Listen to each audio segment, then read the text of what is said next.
Social media पर जैन समाज के सबसे लोकप्रिय जैन न्यूज चैनल महालक्ष्मी की ओर से आप सभी को जब घड़ी बजाए 8 तो करते हैं शुरुआत सादर जय जिनेंद्र के साथ। हाँ, जब भी किसी से मिलो हमेशा जय जिनेंद्र बोला करिए।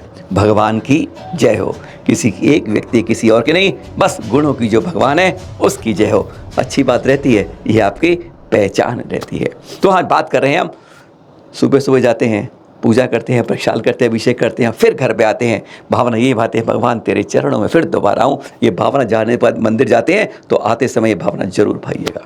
हाँ, तो बात कर रहे थे पूजा की।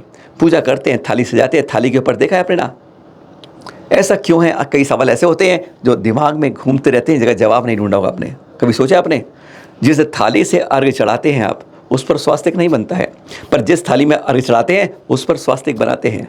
जिसे जल चंदन के कलश से जल या चंदन डालते हैं, झाड़ी के अंदर या ठोने के अंदर लौंग रखते हैं, उन पर स्वास्तिक बनाते हैं, पर जल चंदन के कलश पर स्वास्तिक नहीं होता है। कहते हैं स्वास्तिक शुभ का प्रतीक है। तो क्या है? यह शुभ नहीं है जिसे डालते हैं हम, वह सामग्री शुभ नहीं है, या जो जल शुभ नहीं है, वह चंदन शुभ नहीं है, वह कलश शुभ नहीं है। क्या ऐसा कभी सोचा है आपने कि इन पर स्वास्तिक क्यों नहीं बनता है? क्या आगम में कहीं पढ़ा है आपने इसके बारे में? भाई हमने कोशिश की, नहीं मिल पाता है, कहीं जानकारी नहीं मिलती है। छोटी सी बात है पर दिमाग में आती है, इसलिए आज आपसे पूछ लिया कि आपने वहाँ बनाया, यहाँ क्यों नहीं बनाया? पूजने की जिसमें अर्घ चढ़ाओगे चलोगे, पर जिसे चढ़ाओगे उसमें नहीं लगाओगे। जैसे चंदन को जिसमें से डालोगे उसमें नहीं बनाओगे, पर जिसमें डालोगे उसमें बनाओगे। जहाँ पर भगवान के हम भावना बातें हैं, अत्र अत्र अवतर अवतर तेज तेज सन्निधिगण, उसमें तो बनाओगे, पर जहाँ से उठाओगे उस थाली पर नहीं बनाओगे। क्यों ऐसा है कभी? पर आज इसके बारे में आपका इसका स्पष्टीकरण के समाधान करते हैं इस जिज्ञासा का। सुनते हैं मुनि पुंगव श्री सुधा सागर जी से। किसी ने पूछा, आपके पास ले आए हैं उसी सवाल का जवाब जो आपके मन में ये उठना तो चाहिए, कम से कम ऐसी जानकारी तो होनी ही चाहिए। सुनिए जरा। तो चढ़ने के बाद वहाँ क्या बनाना, फिर भी तुम्हें बनाना जो बना रहना। आगम में ऐसा कुछ भी नहीं लिखा है। स्वस्तिक बनाने के संबंध में ना तो ठोने का उल्लेख आया, ना कलश का उल्लेख आया, कोई उल्लेख नहीं है। मात्र इतना सा ही पूज्यवर मांगनंदी महाराज ने कहा है कि अभिषेक के कलशों को चंदनादि के द्वारा विभूषित किया जाता है। चंदनादि चर्च स्थान, चंदनादि के द्वारा उनको विभूषित किया गया है, बस इतना उल्लेख मिला है। बाकी थाली में बनाना, ये बनाना, ऐसा कोई उल्लेख अलग से देखने में नहीं आया। लेकिन आप बनाते हैं तो कोई बात नहीं, अच्छा। इस पूजा की थाली के अंदर देखते तो एक सवाल और उठता है, कभी सोचा है आपने? आज भाई भी उठा लेते हैं।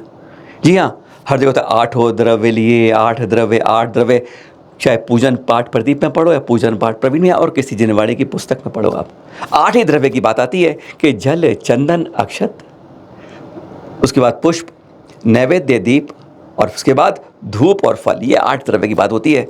पर जब हम चढ़ाते हैं तो 9वां अर्घ भी चढ़ाते हैं। कभी सोचा आपने 9वां अर्घ? इस 9वें अर्घ के बारे में कहीं नहीं पढ़ते, हम कहीं नहीं पढ़ते। 8 द्रव्य बोलते हैं। जब 8 द्रव्य लिखते हैं तो 9वां अर्घ कहाँ से शुरू हो गया? क्या पहले शुरू से ही चल रहा है? अगर शुरू से चल रहा होता तो 9 अर्घ बोले जाते। 8 ही अर्घ क्यों है इसमें? कि महार्घ के बारे में कहीं इस लिख नहीं है कि सिर्फ 8 द्रव्य 8 चढ़ाते हैं आप, तो ये 9वां क्यों चढ़ाते हो? कभी सोचा है आपने कि 9वां किस भाषा में, किस जिनवाड़ी में, किसी आगम में, किसी में लिखा? प्रथमा किसी हम पढ़ते हैं, कई पढ़े हैं, लेकिन उसमें कहीं उल्लेख मिल नहीं पाता है। तो क्या है, क्यों चढ़ाए 9वां अर्घ जब बात 8 की होती है? कभी सोचा आपने? नहीं, छोटी सी बात है पर समझने वाली बात है। सुनते हैं मुनि पुंगव श्री सुधा सागर जी से। वर्षा योग हो रहा है आगरा के अंदर, समझ लिया, अब जरा सुनिए। तो अर्घ बताया ही नहीं। पूज्यवर अति विश्व आचार्य महाराज ने पूजा के 8 अंग बताए हैं, 8 अक्षरी लिखी, 8 गाथाएं लिखी। पूज्यवर नेमी चंद महाराज ने पूजा लिखी, उन्होंने भी 8 ही पंक्ति दी हैं, अर्घ का उल्लेख किया ही नहीं। अब अर्घ शब्द शास्त्रों में आता है, अर्घ शब्द शास्त्रों में आता है, लेकिन अर्घ 8 द्रव्यों को मिला के आता है, ऐसा भी कोई शास्त्र में उल्लेख नहीं मिला है। अर्घ शब्द का उल्लेख मिला है, लेकिन अर्घ का अर्थ ये 8 द्रव्य मिला करके अर्घ बनता है, ये शास्त्रों में हमें कहीं देखने में नहीं आया।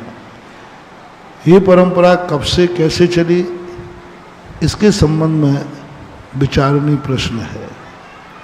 कि 8 द्रव्यों को मिलाकर के अर्घ बनाया जाता है और संक्षेप में जो अर्घ दिया जाता है, ये परंपरा। दूसरी फिर महाअर्घ।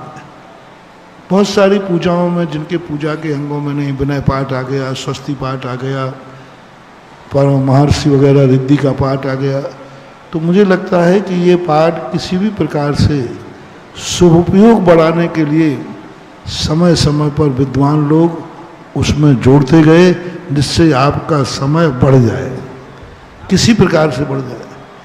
जैसे आप लोग भोजन करते हैं तो आप भोजन करने के लिए सोचते हैं कि थोड़ा भोजन कैसे बने, तो थोड़ा 2-3 एकाध चटनी दे दो, थोड़ा सा और कुछ दे दो, जिससे किसी प्रकार भोजन करने का ये आइटम बढ़ जाए।